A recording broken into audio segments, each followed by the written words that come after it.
Negosiasi dipercepat, AC Milan dan Man United cari titik temu harga Hojlund. Waktunya telah tiba untuk mempercepat langkah. AC Milan dan Manchester United dilaporkan sedang berupaya keras untuk segera menyelesaikan kepindahan Rasmus Hojlund kembali ke Italia. Menurut laporan La Gazzetta dello Sport pagi ini, kedua klub sedang mencari titik tengah untuk harga, sementara sang pemain kini telah memberikan persetujuannya dengan beberapa syarat.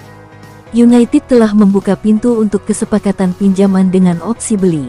Namun, masih ada selisih valuasi antara kedua klub. Milan menginginkan total paket kesepakatan di angka 40 juta euro, sementara United bertahan di angka 50 juta euro. Kompromi yang mungkin dicapai adalah biaya pinjaman 5 juta euro dengan opsi pembelian sedikit di bawah 40 juta euro.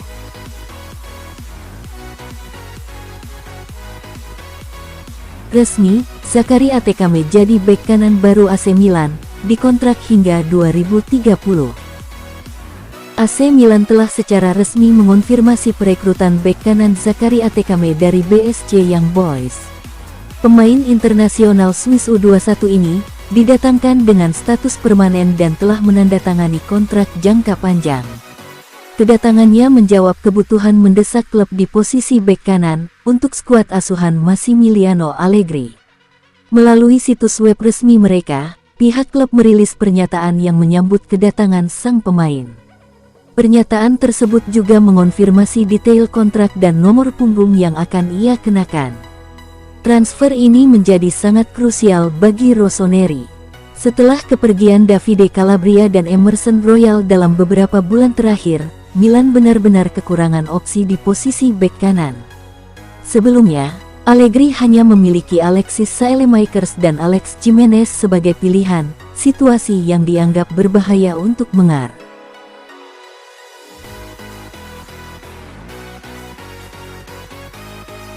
Barcelona mencuat sebagai pelabuhan potensial Dusan Vlahovic.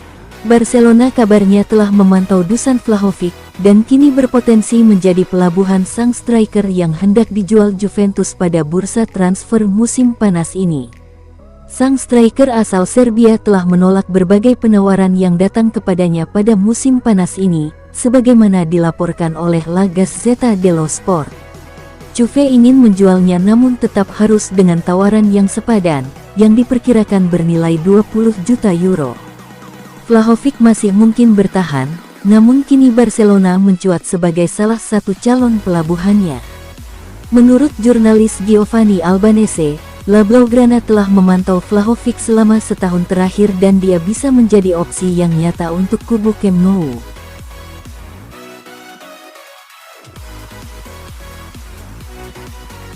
Nottingham Forest tawar Douglas Luiz, di bawah permintaan harga Juventus. Arta dari jurnalis Matteo Moretto mengindikasikan bahwa tawaran dari Nottingham Forest untuk Douglas Luiz berada di bawah permintaan harga Juventus, yang mana senilai 40 juta euro. Juve terbuka dengan opsi meminjamkan disertai kewajiban untuk dipermanenkan, namun Forest bisa menebusnya secara permanen.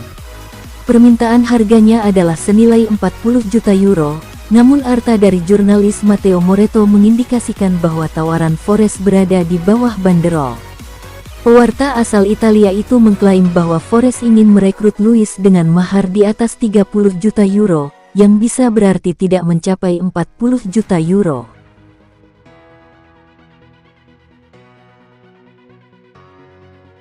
Loic Bade tunggu tawaran Inter Milan, meski Leverkusen ajukan 25 juta euro. Laporan dari ABC Sevilla, Bayer Leverkusen telah mengajukan tawaran 25 juta untuk Loic Bade, namun sang pemain menunda kesepakatan untuk bergabung setelah diberitahu bahwa Inter juga ikut tertarik. Bek muda Prancis dan Sevilla itu masuk radar Inter yang tengah mempersiapkan diri untuk memperkuat lini pertahanan, dan gagal mendapatkan Koni de Inter dan Giovanni Leoni. Inter menjadikan Bade sebagai target utama untuk didatangkan jika Benjamin Pavard atau Jan Bisek hengkang, dengan Omar Solet menjadi alternatif utama.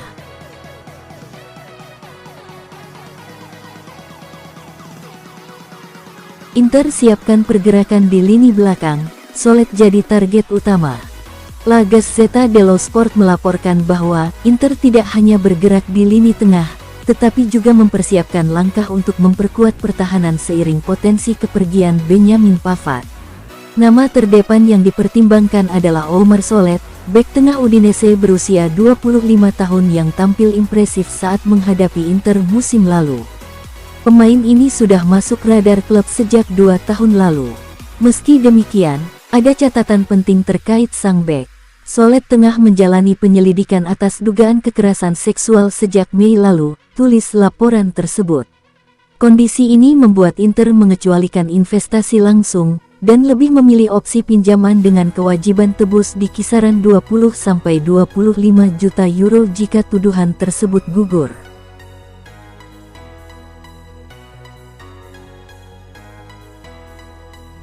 Jadon Sancho capai kesepakatan pribadi dengan AS Roma, segera minggat dari Manchester United. Spekulasi bursa transfer Manchester United kembali memanas, dan kali ini sorotan tertuju pada Jadon Sancho.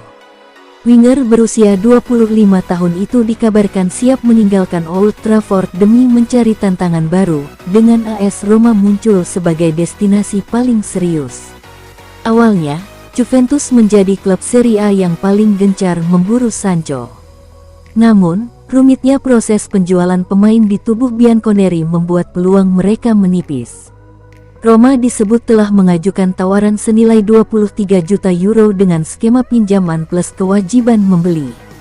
Syaratnya, Manchester United harus memperpanjang kontrak Sancho yang saat ini akan berakhir pada 2026. Demi memperlancar kesepakatan, sang pemain rela memangkas gajinya hingga setengah dari yang ia terima di Inggris, dengan Roma menyiapkan paket 5–6 juta euro per musim plus bonus.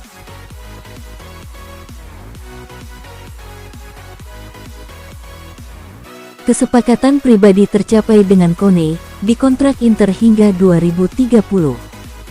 Inter sedang dalam pembicaraan untuk merekrut Manu Kone dari AS Roma dengan nilai transfer 40 juta euro menurut laporan Nicolo Sira. Kontrak hingga 2030 dengan gaji 4 juta euro per tahun disebut telah disiapkan untuk sang gelandang. Sementara itu, Orazio Accomando mengabarkan bahwa Roma sangat dekat menyelesaikan transfer Jadon Sancho dengan status pinjaman dan kewajiban beli. Klub ibu kota Italia itu menargetkan kesepakatan bisa rampung hari ini. Accomando menambahkan bahwa transfer Leon Bailey lebih rumit, meski Roma tetap mencoba merealisasikannya. Untuk Kone, dialog dengan Inter sangat terbuka.